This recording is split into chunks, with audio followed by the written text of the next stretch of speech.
कर्पूरी ठाकुर। अलग करो, अलग करो। कर्पूरी ठाकुर फार्मूला लागू करो, लागू करो, लागू करो। मैं आज यहाँ दारू सभा में खड़ा हुआ हूँ। आज यहाँ राष्ट्र उदय पार्टी जिसका यहाँ पे धरना होने जा रहा है, जो निकल रही है अपना समय, अध्यक्ष हमारे साथ खड़े हुए हैं। आइए इनसे कुछ बात करते हैं किन विषयों को लेकर ये चल रहे हैं।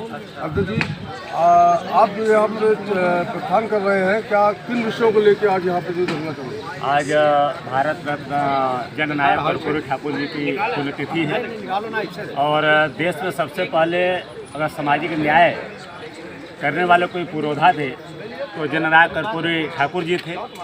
उन्होंने ओबीसी आरक्षण बिहार में लागू किए और अति पिछड़े समाज का हिस्सा अलग और पिछड़े समाज का हिस्सा अलग। इसी तर्ज पे देश में आज लगभग कम से कम 13 प्रदेशों में ओबीसी आरक्षण में बंटवारा है और उत्तर प्रदेश सबसे बड़ा प्रदेश है, यहाँ बंटवारा नहीं है। जो भारतीय जनता पार्टी विपक्ष में रहा करती थी तो कहा करती थी कि अति पिछड़े समाज के साथ अत्याचार अन्याय हुआ है और ओबीसी समाज का हिस्सा केवल एक समाज खाया है। तो और अन्य समाज के लोगों ने बीजेपी का साथ दिया, बीजेपी की सरकार बनी और माननीय योगी आदित्यनाथ जी ने 2018 में ही जो है रिटायर्ड जज रघुवेंद्र सिंह जी के नेतृत्व में सामाजिक न्याय समिति का गठन किए और 2019 में सामाजिक न्याय समिति का रिपोर्ट भी आ गया। 2026 चल रहा है और माननीय मुख्यमंत्री योगी आदित्यनाथ जी ने सामाजिक न्याय समिति का रिपोर्ट लागू नहीं किए।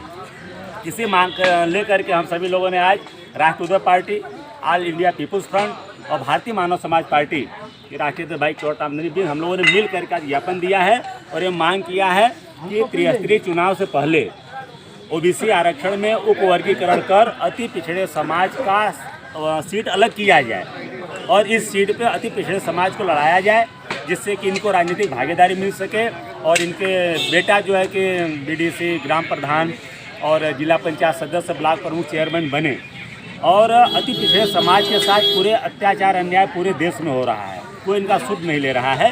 हमारी एक मांग ये भी है कि SC/ST अत्याचार निवारण के तहत के तर्ज पे अति पिछड़े समाज को भी सुरक्षा का कानून बने। और रोजगार पूरी तरह से ध्वस्त हो गया है, फिर रोजगार के सवाल पे भी हम लोगों ने अपनी आवाज़ रखी है। इस तरीके के मांग को लेकर के आज हम लोगों ने मुख्यमंत्री को ज्ञापन यहाँ से देंगे सर।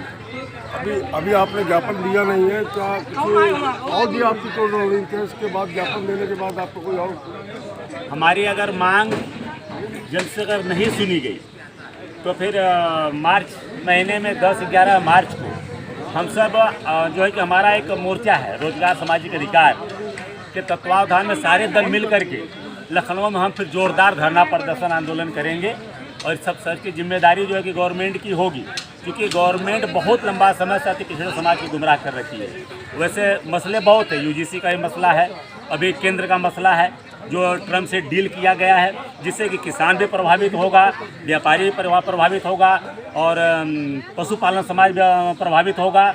इन सारे मसलों को जोड़ते हुए हम सब 10, 11, 12 मार्च को लखनऊ में बड़ा धरना प्रदर्शन करेंगे। ये राष्ट्रीय उदय पार्टी के अध्यक्ष थे, इन्होंने बताया कि कैसे क्या ज्ञापन दे रहे हैं और उसके बाद अगर इनकी मांग नहीं पूरी होती है तो ये आगे भी कार्रवाई करेंगे और धरना प्रदर्शन उग्र रूप से आगे करेंगे। लखनऊ से अनुभव सक्सेना, प्रहरी न्यूज़।